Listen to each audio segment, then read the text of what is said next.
Itu kan orang kalau mau nyewa pengacara itu kan pakai per jam Bang Hotman. Mungkin kalau sama Bang Hotman per detik bayarannya mungkin.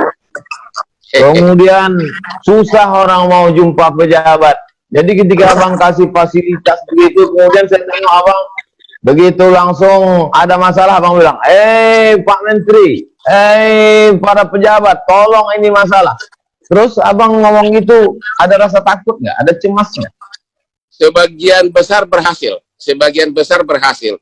Saya kasih contoh, sudah banyak kasus pemerkosaan yang semula penyidikannya lambat, akhirnya sesudah saya viralkan langsung diproses.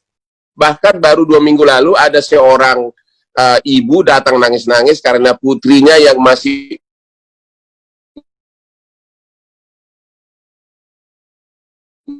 umur 5 tahun penyidikannya agak lambat, tapi sesudah datang ke Kopi Joni saya viralkan, sudah berhasil, dan kemarin si bapak pelakunya itu divonis 10 tahun penjara.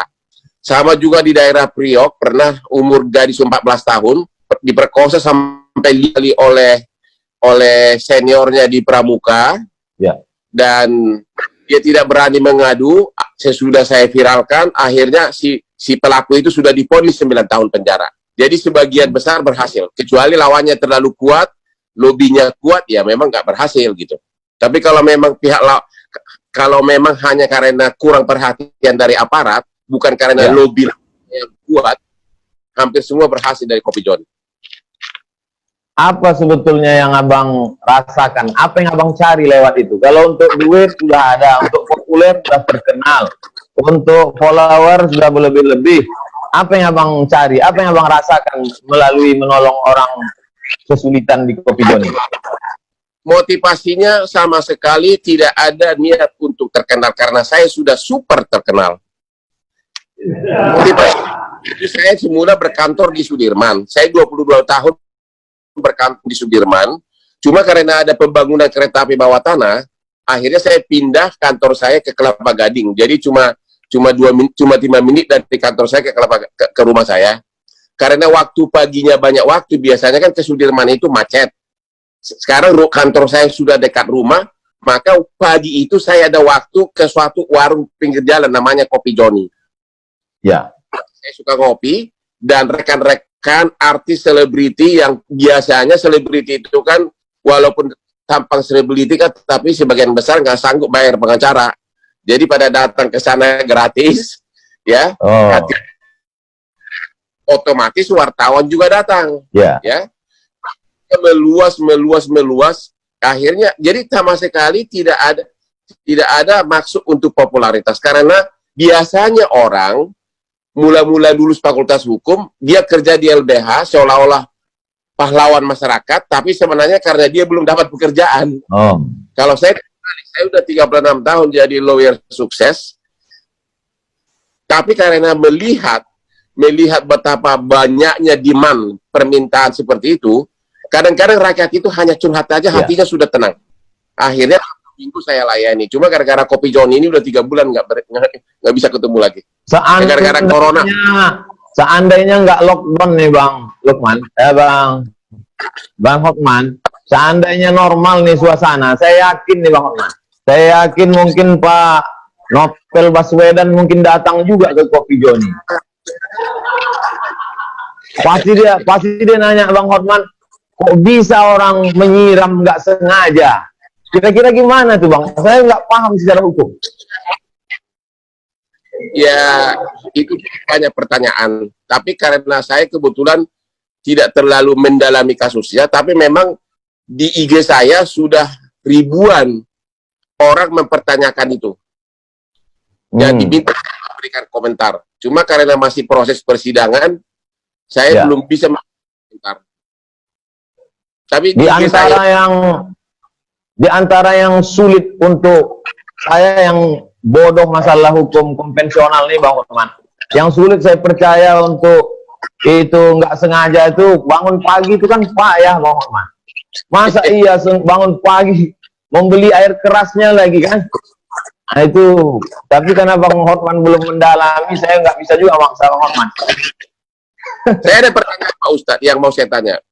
dalam bidang kepengacaraan seperti yang saya alami ini, ada namanya solving problem out of the box. Artinya apa? Karena jam terbang yang tinggi, kita kadang-kadang kalau suasana kejepit, selalu otak itu memutar sendiri, cari jawaban, memuaskan lawan, maupun perdebatan di sidang, karena kita sudah terlatih untuk itu. Apalagi kalau pengacara itu ada yang pengacara lahir dari kandungan. Saya yakin saya sudah lahir dari kandungan ibu saya. Kalau ada kan born to be a king, saya born to be a lawyer. Saya mau tanya Pak Ustadz, karena ciri khas seperti itu juga ada sama Pak Ustadz. Saya perhatikan kalau Ustadz itu menjawab persoalan orang, selalu ada solving problemnya yang keluar otomatis dari pemikiran Pak Ustadz. Apakah itu dari pengalaman terlalu lama ceramah, atau memang instingnya Pak Ustadz yang tinggi, atau memang sudah lahir sebagai Ustadz, atau bagaimana? Atau pendidikan sekolah? Out of the box thinking namanya. Saya kira Abang sudah menjawab sendiri pertanyaan Abang. Yang pertama kadang pertanyaan itu berulang-ulang, Bang. Itu juga. Yang kedua, karena saya dulu sekolah di Mesir, itu masuk kelas nggak boleh bawa kertas, cuma bawa satu pena saja. Kalau kita mencontek, kita mesti hafal itu semua. Kalau kita mencontek ketahuan, kisah kita dicabut, di deportasi. Lalu kemudian mungkin faktor doa orang tua juga. Mak saya mendoakan supaya jadi ustadz. Mungkin yang terakhirnya itu born to be ustadz. Born to be ustadz ya. Jadi itu adalah terlatih dari selalu memakai brain ya, mengandalkan kemampuan kita. Akhirnya dia jadi tajam pemikirannya ya. Artinya ibarat air, kalau dia mengalir, dia pada saat dia air itu kejepit, akhirnya dia mencari alurnya sendiri, begitu kira-kira. Setuju ya? Iya Bang, ada namanya Ibnu Hajar. Ibnu itu anak, Hajar itu batu, anak batu. Jadi dia sulit untuk belajar. Lalu kemudian suatu hari dia lihat ada batu besar ditetesi oleh air. Air yang terus menetes. Sampai akhirnya batu itu berlubang. Disitulah dia, kalau kita sering ketuk pintu, lama-lama yang punya rumah dibukakannya juga pintu. Kalau terus ditetesi, jadi saya kira termasuklah juga kita ini, saking seringnya kita intipan IG ini, akhirnya jumpa juga kita. Pernah saya intip IG Bang Hotman itu, Abang posting video saya tentang bangun subuh. Saya katakan berawal dari keterpaksaan, lalu kemudian menjadi kebiasaan. Abang posting itu di IG Abang, berawal dari keterpaksaan, lalu kemudian berubah menjadi kebiasaan. Apa yang menarik bagi Abang tentang bangun subuh? Karena itulah yang saya alami tiap hari. Karena terpaksa kita harus mencari solusinya. Akhirnya menjadi kebiasaan. Itulah saya itu, kalau saya kan selalu real case tiap hari. Tiap hari case itu tambah satu, besok tambah satu. Sementara ratusan perkara masih pending di Mahkamah Agung, pending di sini. Sehingga otak kita itu menjadi seperti legal mind istilahnya. Bahkan kalau saya renang di subuh hari itu, makanya saya selalu bangun jam 4 subuh, saya di kolam renang itu tidak mikirin artis cantik, tapi yang di pikiran saya itu adalah, ini bagaimana ini memenangkan ini, beslah begini, ini perkara si ini masih banding. Otomatis itu berpikir terus. Karena apa? Terpaksa. Karena apa? Kita udah terima honor, tanggung jawab. Akhirnya otak itu lama-lama jadi terbiasa. Kalau orang lain kan mikir, gimana caranya nangani ratusan perkara kayak gitu. Memang kelihatannya susah, tapi kan udah terbiasa, itu menjadi enteng. Saya juga melihat Ustadz kalau ceramah itu kok gampang benar itu menjawab pertanyaan orang.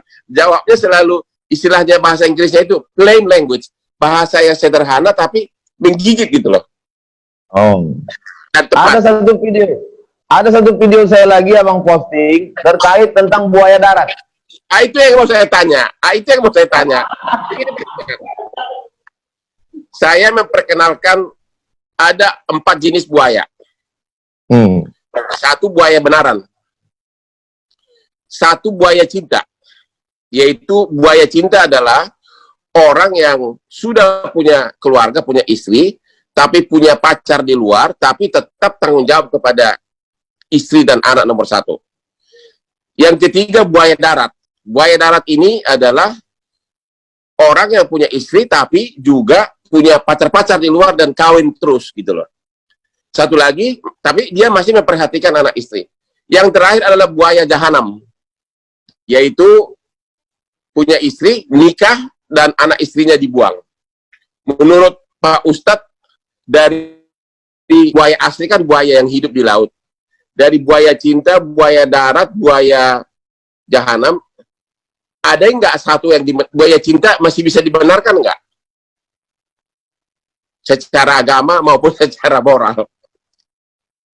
Kalau dalam Islam, Bang Otman, dia ada batasan.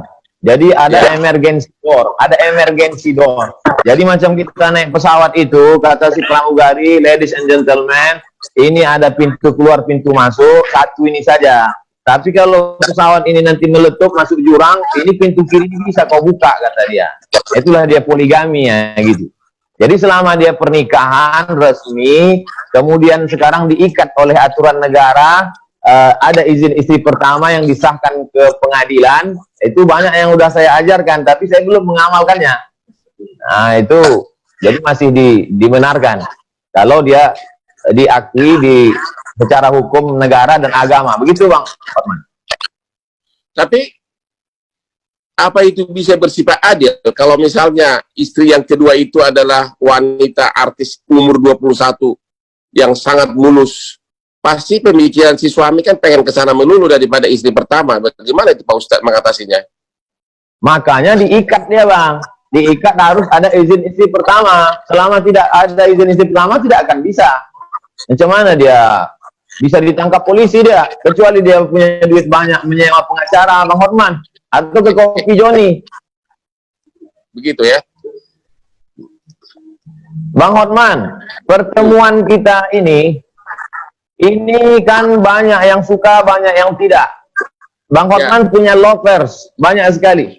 Abang ada cemas nggak? Tiba-tiba nanti lovers abang menjadi hater. Saya sudah merasakan itu di IG saya, itu sudah banyak yang mengkritik, ngapain sih katanya, ya ngapain sih itu beginilah. Tapi kan saya melihat bukan soal pro dan kontranya, saya kan hanya mau substansi berdiskusi. Kalau soal agama, saya selalu berprinsip bahwa kalau saya lahir di Pekanbaru, mungkin di kampungnya Pak Ustadz, saya akan menjadi Islam. Demikian juga kalau Pak Ustadz lahir di kampung saya di Tapanuli, bisa-bisa Pak Ustadz juga masuk keluarga Kristen. Atas dasar itulah saya mengatakan kadang-kadang saya beragama itu adalah bagian dari kodrat saya lahir di dunia. Jadi tidak ada alasan untuk membenci agama lain. Makanya saya itu sangat dekat dengan berbagai pesantren. Walaupun nama marga saya Hutapea, saya sudah dapat gelar Gus Lora, Gus dari Tebu Ireng, ya. Di Jombang, ya. Saya juga dapat gelar Lora dari Ketua PBNU, dan saya udah berapa kali ceramah di Tebu Ireng, kemudian juga di Lirboyo di Kediri, dan bahkan di Padang. Dan di situ saya melihat bahwa kehidupan di pesantren itu ternyata beda total dengan anggapan orang luar, seolah-olah pesantren itu adalah tempat di mana para aliran keras begitu loh. Ya, saya pun begitu juga Bang Hotman. Karena pro kontra, jadi saya katakan saya dengan Bang Hotman dipersaudarakan. Pertama, sama-sama manusia, bukan buaya. Kemudian yang kedua, kami sama-sama orang Indonesia. Kalau bahasa agamanya ukhuwah wataniyah, bersaudara karena sebangsa setanah air. Yang kedua ukhuwah insaniyah, bersaudara karena sama-sama manusia. Lalu kemudian dimanapun kita lahir, lalu setelah dewasa dalam ajaran agama saya diajarkan untuk mencari, untuk meneliti, dikasih Tuhan akal untuk berpikir. Lalu kemudian dalam Quran itu ada namanya surat Al-Mumtahanah ayat 8, isinya kalau orang yang berbeda agama denganmu itu tidak mengusirmu dari kampung halamanmu, tidak membunuhmu, tidak memerangimu, tidak mengusirmu, maka kau balas dia dengan dua. Berbuat baiklah engkau kepada dia dan bersikap adillah engkau. Oleh sebab itu, ketika abang menawarkan ke Kopi Joni dialog, saya merasa saya perlu merespon. Saya merasa perlu menjawab. Jadi ini sebagai jawaban saya, mudah-mudahan silaturahim kita tetap terjalin, insya Allah. Kebetulan Ini Pak saya biasanya dialog itu tidak menulis pertanyaan, Bang Hotman. Tapi malam ini saya khawatir salah ngomong, jadi saya tulis. Oke. Pak Somad ini kan sudah banyak fansnya. Jadi apapun yang diucapkan itu sering bisa kadang-kadang sensitif. Ya. Itu bisa mengandung pro dan kontra, terutama yang berbeda agama, seperti mungkin saya juga ngikutin ada pro dan kontra sebelumnya, tapi saya tidak mau membahas itu, ya. Tapi dengan peranan Pak Somad yang sudah banyak fansnya itu, ya saya juga menyarankan agar lebih lembut, lebih akomodatif gitu loh, terhadap yang juga beda agama, sehingga lebih banyak fansnya nanti gitu. Begini Bang Hotman, saya ini dari kecil bertetangga, berkawan, datang ke rumah, bertamu dengan orang berbeda agama. Karena saya di Sumatera Utara, Kabupaten Asahan, Kisaran. Jadi satu gang itu macam-macam agamanya. Lalu kemudian setelah saya belajar agama, saya ceramah itu ada yang tablik akbar di tengah tanah lapang, ada di stadion. Jadi bisa dengar ceramah saya satu persatu. Adapun yang diviralkan orang itu konteksnya pertama di dalam masjid. Sholat subuh, menjawab pertanyaan orang. Dan itu sudah kira-kira 4, 5, atau 6 tahun. Saking lamanya saya sudah ingat entah kapan. Di dalam masjid, tidak untuk publik, menjawab pertanyaan orang. Nah, jadi itu perlu saya jelaskan kronologisnya, karena kita video ini kadang dipotong-potong. Nah, saya pun tak ingin bahas itu, sebagaimana Bang Hotman juga tak ingin membahas itu. Saya kira sudah saya clearkan. Terkait tentang, saya lihat Bang Hotman mencuci obat pakai deterjen, kemudian pakai masker, kemudian melockdown diri. Itu sebetulnya Abang sedang mengajak apa dan gimana sebetulnya sikap terhadap corona ini? Saya tiap malam itu selalu nonton TV-TV luar negeri. Saya nonton CNN Internasional, saya nonton berbagai TV luar negeri. Saya melihat seperti di Amerika, sudah hampir 120.000 orang meninggal. Sehingga saya percaya bahwa tidak mungkin 120.000 orang meninggal hanya karena percikan ludah. Pasti ada cara lain yang membuat orang begitu banyak, yaitu antara lain melalui udara yang dari nafas dari si yang positif. Itulah membuat saya jadi parno, sehingga mesra hati-hati. Itu sebenarnya karena saya terlalu banyak, saya nonton semua kejadian di Brasil, di Italia, di Amerika, ya. Di Amerika sekarang sudah hampir 120.000. Nggak mungkin dong 120.000 itu kena percikan ludah. Pasti penularannya itu pasti di luar selain ludah pasti ada. Itu makanya saya apa boleh buat, di rumah saya itu hampir di semua sudut ada sanitizer, ada semprotan. Udah nggak tahu deh, udah kayak parno begitu. Sekarang belum beraktivitas normal, Bang Hotman, masih di rumah saja. Justru dunia terbalik, karena dengan corona ini mau tidak mau kan orang harus mencari lawyer terbaik kan. Banyak perbankan yang setiap hari, barusan tadi sebelum Zoom dengan Pak Ustadz, barusan saya dengan direksi bank ini, justru saya panen pekerjaan. Karena waktu krisis moneter tahun 98, seperti sekarang, saya lah lawyer yang paling dapat rezeki waktu krisis 98. Bahkan saya 20 tahun, disitulah saya dekat sama keluarganya Prabowo, Hasim. Perusahaannya Prabowo, semua saya yang menyelamatkan dari kepailitan waktu krisis moneter tahun 98. Makanya sampai sekarang silaturahmi sama keluarga Prabowo sama Hasim tetap berjalan. Dan sekarang ini pun dengan adanya krisis moneter, krisis corona berakibat kepada banyak benar transaksi menjadi terganggu, akhirnya butuh pengacara. Jadi saya sekarang kerja di rumah, Kantor saya kan kebetulan dekat. Jadi anak buah saya di rumah, aku egois melindungi diri di rumah. Jadi OB yang selalu kirim dokumen. Dan kalau ada meeting, saya nggak mau, selalu pakai Zoom. Tapi kalau sidang anak buah yang perang, saya kontrol dari kantor. Jadi super busy, Pak. Dan endorse juga banyak banget. Mungkin Ustadz bisa lihat di IG saya, berbagai, bahkan di bagian besar malah ibu-ibu minta di endorse, karena memang mata pencahariannya sudah tidak ada, minta agar makanannya, dia buka restoran agar laku. Jadi memang super busy. Ya. Terkait tadi Abang ada menyebut pilot. Kenapa Abang disebut Raja Pilot? Waktu krisis moneter tahun 98, sayalah yang menangani pertama kepailitan di Pengadilan Niaga. Dan pada saat itu hampir semua perkara kepailitan saya yang pegang. Hampir termasuk PT Kiani Kertas, punya Pak Prabowo juga saya yang bela lolos dari kepailitan.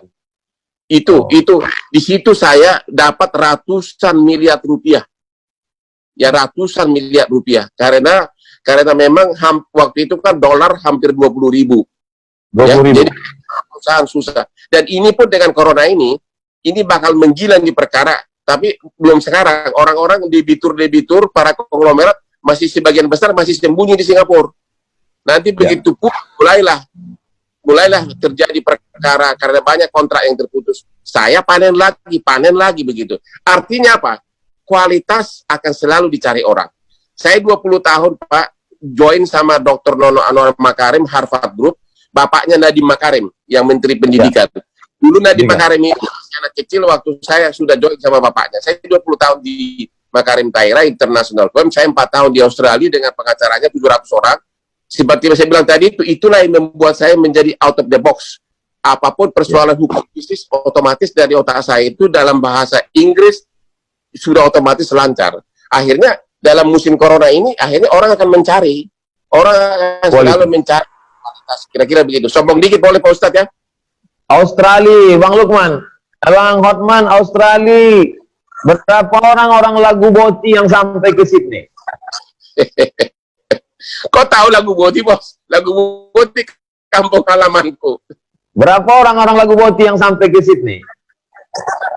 Ya ada 1-2 lah, tapi yang saya itu di sana bergabung dengan kantor pengacara di sini yang pengacaranya 700 orang, seperti yang Pak Ustadz lihat di TV-TV itu. Ya, gimana kalau Ustadz lihat kan di TV pengacara-pengacara bule itu bersidang. Dulu kerja saya di situ, ikut mengantar pengacara-pengacara bule itu pakai wig ke sidang, dorong bukunya, saya nonton berhari-hari bersidang, dan saya belajar bahasa Inggris hukumnya. Akhirnya bahasa Inggris hukum itu kan tidak bisa dapat dari guru les. Itulah yang membuat saya menjadi benar-benar otaknya itu legal minds terus. Kalau dijawab berapa, saya cuma 1 orang lagu Boti ada di sini. Orang banyak melihat Abang kan bukan lagu Botinya. Orang melihat Abang Lamborghini-nya. Orang melihat Abang cincin berliannya. Banyak orang melihat setelah sukses. Sampai ada anak ospek kuliah itu, dia tulis cita-cita jadi Hotman Paris Utapia. Jadi 5 poin, kalau dibatasi 5 poin tiap sukses. Supaya anak muda ini jangan jadi pemimpi. Dia mesti belajar juga kerja kerasnya. 5 poin, bisa Bang ringkas? 1, harus jelas tujuannya dulu. Kalau mau sukses kita harus jelas tujuannya dulu, ya. Karena kita tidak mungkin sampai ke tujuan kalau kita nggak tahu, ya. Yang kedua adalah nyali. Nyali adalah salah satu pokok penting modal sukses. Tanpa ada keberanian akan susah sukses. Yang ketiga adalah kalau seperti kata si pendiri Facebook, ya, persisten, ya, persisten. Artinya ngotot gitulah, ngotot. Ya, ngotot terus menerus, ya. Yang keempat tentu kerja keras. Yang kelima adalah socialize, mengenal, membina relasi. Itulah 5 inti pokok dari yang saya terapkan selama ini. Yang dulu tidak ada rasa, sekarang jadi rasa percaya diri. Jujur aja Pak Ustadz, saya memakai berlian ini bukan untuk pamer, tapi saya datang ke tempat rapat dengan dasi mahal, semua orang tahu bermerek, dengan cincin berlian yang kadang satu berlian ini 6 miliar, orang penampilan kita itu menjadi apa? Namanya itu self confidence, convincing, ya. Orang bule itu Pak, saya kan paling sering bertarung sama orang bule. Orang bule itu suka anggap rendah sama orang Indonesia. Karena dianggap kita ini masih bodoh. Tapi begitu kita masuk ruangan, dari mulai sepatunya pun dia tahu mereknya, dasinya dia tahu mereknya, adanya di Champs-Élysées di Hollywood, adanya di Milan, dia langsung simpatik. Artinya Pak, orang yang berkualitas pakaiannya seperti itu, berarti otaknya juga berkualitas. Nah, itu bukan untuk pamer, tapi adalah bagian dari profesi untuk tampil pede gitu. Itu yang mesti anak-anak muda nih tahu, Bang Hotman. Apa 5 poin tadi, dari mulai tujuannya jelas, bernyali, ngotot, kerja keras, sosialnya baik, kemudian tujuan dari gaya itu pun punya tujuan, bukan sekedar ingin hura-hura dan lain sebagainya. Saya kira itu mendidik. Kemudian terkait dengan 3F ini, banyak anak orang kaya gagal sekolahnya, narkoba, tinggal di luar negeri pun tak betul. Tapi 3F ini bisa tes pendidikannya gimana? Kiat Bang Hotman. Ya, pendidikan paling utama itu kan dalam keluarga. Apa yang dilihat kehidupan kita sehari-hari, mau tidak mau, itu otomatis melekat kepada jiwa anak. Anak saya tiga-tiganya lulus Fakultas Hukum dari 3 subuh udah bekerja. Dia lihat gaya hidupnya memang kerja tanggung jawab, ya. Dia lihat keluarga juga tentram. Itulah bagian yang dia lihat tiap hari sehingga mendarah daging dalam dirinya. Jujur bahwa walaupun di generasi saya itu banyak mobil mewah, anak-anak saya nggak pernah tertarik untuk pamer mobil mewah. Karena apa? Dia dari kecil sudah melihat mobil mewah itu. Jadi contoh hal yang paling bagus untuk anak adalah contoh yang kita lakukan tiap hari dalam keluarga. Itu kira-kira. Itu adalah pendidikan yang paling bagus. Ada beberapa orang yang sempat terjatuh dalam hidupnya, kemudian silap, salah. Kemudian setelah keluar dari penjara, Bang Hotman kasih dia kesempatan. Bang Hotman undang, kemudian bangkit percaya dirinya. Kemudian mungkin bagi sebagian orang lain sudah mencap dia, sudah menjudge. Itu apa motivasi Bang? Bisa kasih contoh yang mana ya?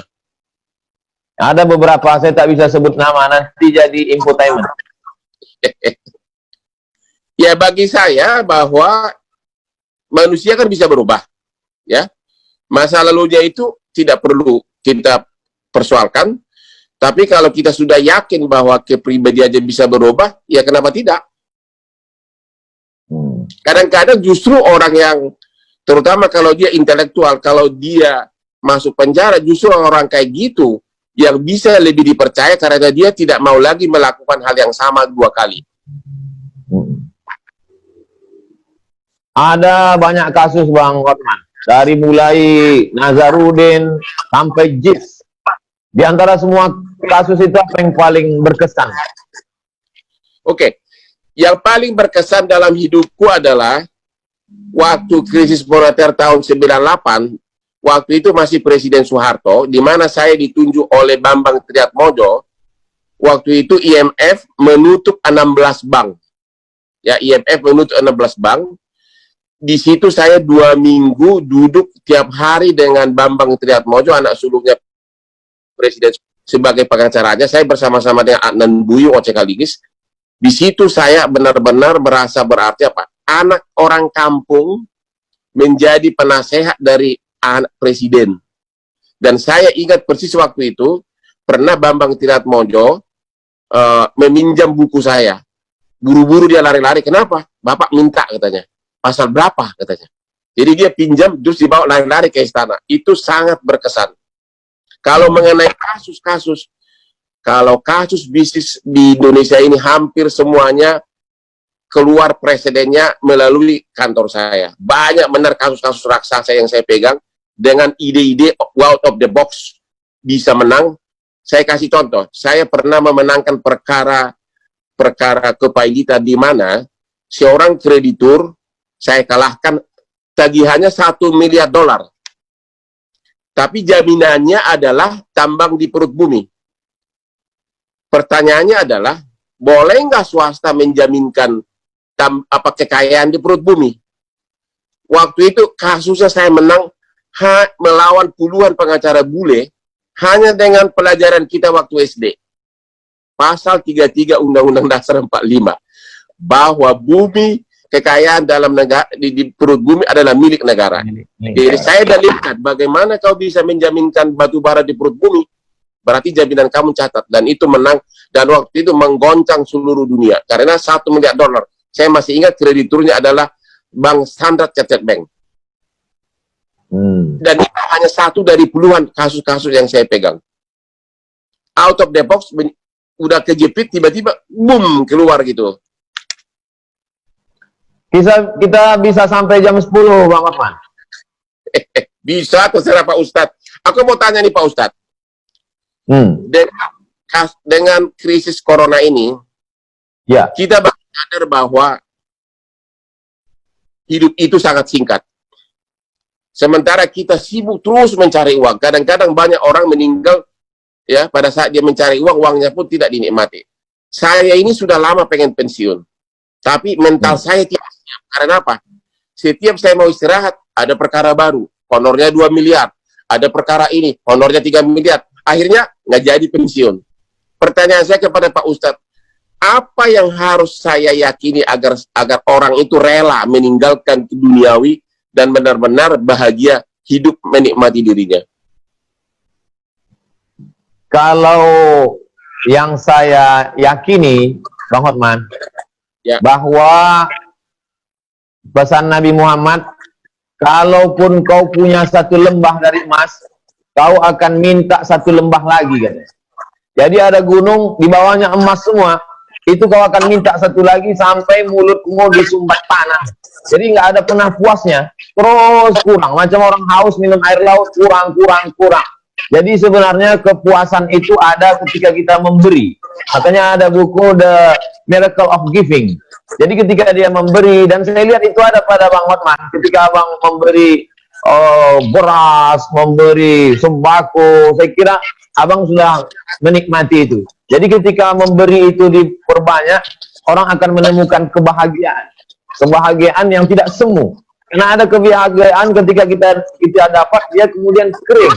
Tapi ketika orang menemukan kebahagiaan yang tidak semu itu, itulah kebahagiaan yang sesungguhnya. Tapi dia rasa. Tidak semua orang bisa menceritakan apa yang dia rasakan. Dan apa yang Abang rasakan pun belum tentu bisa Abang bahasakan. Karena bahasa terlalu miskin untuk menceritakan tentang rasa. Nah, saya jadi puitis pula jadinya depan Bang Hotman. Tapi itu Bang Hotman sudah punya semuanya. Lalu kemudian apakah Bang Hotman bahagia?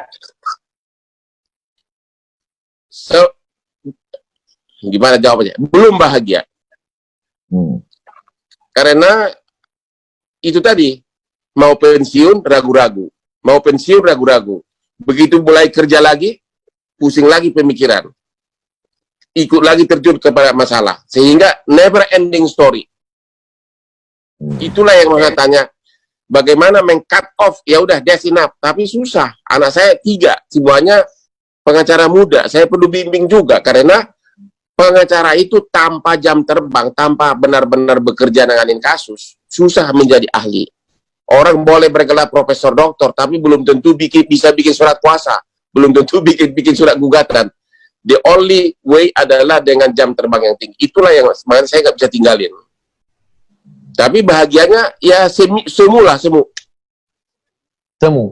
Abang pernah merasa sulit dalam hidup? Apa yang paling tersulit saat menjalani hidup? Saya kebetulan dari kecil bukan dari keluarga miskin, termasuk orang yang berada untuk ukuran kecamatan. Saya tidak pernah susah hidupnya dari segi keuangan. Saya bersepuluh bersaudara, 6 orang sarjana murni orang tua yang salah sekolahkan ke Unpar Parahyangan. Yang tersulit saya alami adalah ya hampir pernah mau bunuh diri waktu saya dari kantor pengacara internasional Andan Buyung oleh Profesor Subekti waktu itu yang menulis KUH Perdata. Saya diminta masuk ke Bank Indonesia, pindah ke Bank Indonesia. Gubernur Bank Indonesia yang sekarang adalah satu angkatan sama saya. Tapi pada saat itu saya melihat saya tidak punya masa depan di sana. Nggak bisa kaya, Pak, di sana. Itu antara lain yang saya lihat waktu itu. Kedua, saya sarjana hukum, disuruh belajar hitung dagang, disuruh belajar neraca. Memang namanya bank, kan? Disitulah saya menjadi pesimis, karena terus-terusan stres hari demi hari, akhirnya hampir waktu itu minum Baygon. Oh. Tapi saat saya mau minum Baygon, tiba-tiba saya mendengar tukang beca di depan rumah yang sedang bermain gaplek bisa ketawa-ketawa. Di situ saya sadar, tukang beca bisa ketawa-ketawa, sedangkan saya pegawai Bank Indonesia sarjana hukum tidak mau bunuh diri. Sejak itulah tekad bahwa I have to do it. Saya harus pilih pekerjaan yang saya suka, and I will do it the maximum way, dan berhasil. Di tengah keberhasilan Abang melewati masa-masa sulit segala macam, apa yang belum tercapai? Yang belum sebenarnya, pertama, saya tidak pernah tertarik jadi pegawai negeri, tidak pernah tertarik jadi DPR, tidak pernah tertarik jadi menteri. Jadi sebenarnya saya sudah hampir tercapai semuanya. Sekarang yang belum tercapai adalah bagaimana 3 anak saya jadi pengacara benar-benar berkualitas. Yang kedua, agar saya bisa pindah ke Bali dengan tenang, bisa tiap jalan pagi melihat berbagai pemandangan, wanita cantik sambil olahraga, ya kayak begitulah, mau hidup tenang di Bali. Hanya itu tujuan saya terakhir. Tidak mau jadi pejabat dan tidak tertarik. Mau menikmati hidup. Benar, menikmati akhir hidup. Hidup tidak bisa ditambah, Bang Hotman, tapi kita bisa membuat hidup lebih berkualitas. Ya. Keyakinan saya mengatakan hidup sudah ditetapkan Tuhan, sehingga ketika dia datang kita tidak perlu takut dan kecewa, karena kematian itu pasti datang. Ketakutan tidak memperlambat kematian, keberanian tidak mempercepat kematian. Tapi kita bisa membuat sisa hidup ini berkualitas. Mudah-mudahan sisa hidup Bang Hotman dan kita semua berkualitas, baik, bermanfaat buat orang banyak. Di antara 2 orang ini, Opung Binahar Hutapea dan Rusmina Tiobinur Simanjuntak, siapa yang paling berpengaruh dalam hidup Abang? Wah, data saya dapat benar ya, sampai nama bapak saya tahu ya. Oke, yang paling berpengaruh adalah dua-duanya IQ tinggi, saya tahu itu. Tapi yang paling berpengaruh dalam hidup saya adalah ibu saya. Ibu saya itu, waktu saya kecil, kami 10 orang bersaudara, dia bisa beli ikan mujahir 1 ember tiap minggu ke pasar. Ikan mujahir itu disup tiap hari dan dikasih ke anaknya, dan selalu dengan pesan agar kau pintar di sekolah. Dia percaya, walaupun dia orang kampung, dia percaya bahwa makanan turut membantu IQ. Dia bisa sogok saya agar makan daun pepaya, makan telur. Jadi benar-benar ibu saya adalah yang paling berkesan dalam hidup saya. Cuma pada saat ada satu hal yang paling saya sesalkan, yaitu sesudah saya sukses, saya sering keluar negeri ditemani oleh ibu saya untuk check up ke rumah sakit. Sementara dianya saya tidak pernah check up karena tidak pernah mengeluh. Namanya juga ibu dari kampung kan, spirit fight-nya kuat. Ya. Padahal dia sudah menderita darah tinggi. Padahal darah tinggi kan sebenarnya gampang diobatin. Akhirnya apa? Tiba-tiba jatuh di kamar mandi, pecah pembuluh darah. Itulah penyesalan yang saya tidak bisa maafkan diriku. Dia bisa berjam-jam temanin saya di rumah sakit di Maunil di Australia untuk check up diriku di rumah sakit. Sementara dianya tidak pernah saya check up. Itu aja penyesalannya, Pak Ustadz. Ini sudah mendekati jam 10, Bang Hotman. Saya takut kalau lewat nanti dihitung per detik. Jadi Pak Ustadz, ada di ujung penghujung acara ini ada syair yang mau saya bacakan. Ya. Saya mau melantunkan tapi takut suara saya putus-putus. Jadi saya bacakan aja. Ya. Molo adung nasalah manang na urang bani haki. Saya anju mau. Mana tahu selama acara ini ada kata-kata tidak berkenan, cara menjawabnya tidak hormat, tidak sopan. Mudah-mudahan kita tidak tersinggung dan tidak merusak perasaan. Jawaban saya sama dengan bahasa Batak lagi, dang adong nasala. Dang adong nasala, dak pola perlu anjuan, karena tidak ada yang salah, tidak ada yang perlu dimaafkan gitu loh. Itu artinya itu. Terima kasih Bang. Ada yang mau Bang Hotman klarifikasi, karena banyak sekali thumbnail yang ingin Abang klarifikasi pada momen ini. Silakan. Ya, sebenarnya sih banyak titipan pesan kepada saya, menanyakan inilah, tapi karena saya lihat berbau terkait dengan agama, saya tidak mau membahasnya di sini. Mungkin ada banyak pesan ke saya, tolong tanyakan kepada Ustadz atas ucapan-ucapannya masa lalu yang seolah-olah menyindir agama lain. Tapi kan Pak Ustadz tadi udah jawab. Ya itu aja klarifikasi. Ya. Saya ucapkan banyak terima kasih kepada Bang Hotman. Salam untuk Ibu Agustian Marbun. Ya, salam, dengar kok. Sukses selalu. Mudah-mudahan kita bisa ketemu di lain kesempatan. Kalau datang ke Pekanbaru, jangan lupa kontak-kontak. Ketemu insya Allah. Terima kasih Pak Ustadz, Sobat. Terima kasih. Sampai ketemu. Ya. Nanti saya datang ke Pekanbaru, akan saya cari langsung Pak Sobat. Ya. Amin. Oke, saya Terima kasih banyak. Terima kasih. Salam. Selamat malam, Bang Oman. Salam.